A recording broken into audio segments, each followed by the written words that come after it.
বন্ধুরা, চলে আসলাম নতুন আরেকটি ভিডিও নিয়ে। চলো শুরু করা যাক আজকের ভিডিও।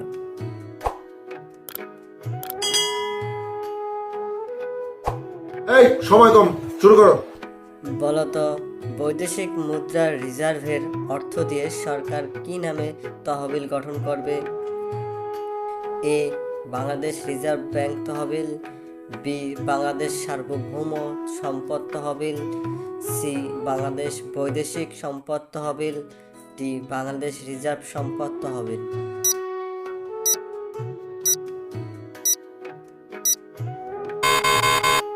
সঠিক উত্তর বি, বাংলাদেশ সার্বভৌম সম্পদ তহবিল। নেক্সট। বলতো, বাংলাদেশের মোট সীমানার দৈর্ঘ্য জল ও স্থলসহ কত? A, ৫৫০০ mile. B, ৪৪২৪ mile. C, ৩২২০ mile. D, ২৯২৮ mile.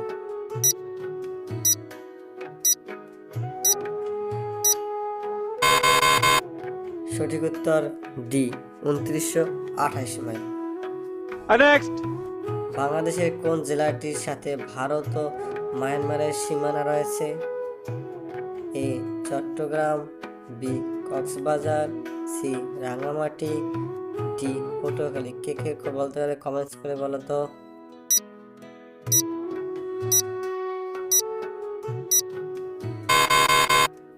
সঠিক উত্তর সি, রাঙ্গামাটি। বন্ধুরা, এরকম ভিডিও পেতে চ্যানেলটি সাবস্ক্রাইব করে আমাদের সাথেই থাকুন। নেক্সট। বাংলাদেশ সমুদ্র উপকূলের দৈর্ঘ্য কত? A, ৭১১ kilometre. B, ৭২৪ kilometre. C, ৭৮০ kilometre. D, ৮৬৫ kilometre.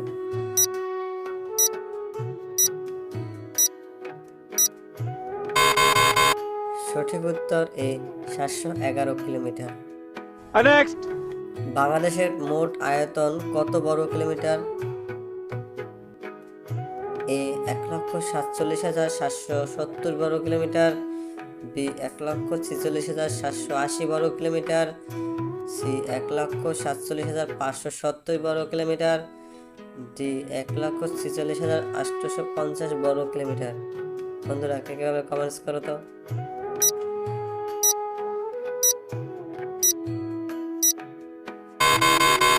সঠিক উত্তর সি, ১,৪৭,৫৭০ বর্গ কিলোমিটার।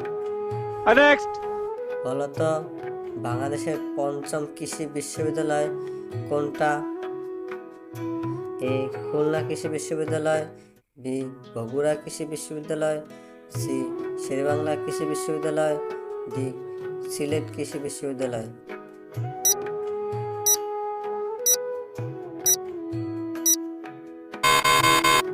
সঠিক উত্তরটি হলো এ, খুলনা কৃষি বিশ্ববিদ্যালয়। বন্ধুরা, এরকম ভিডিও পেতে আমাদের চ্যানেলটি সাবস্ক্রাইব করে আমাদের সাথেই থাকো। ধন্যবাদ।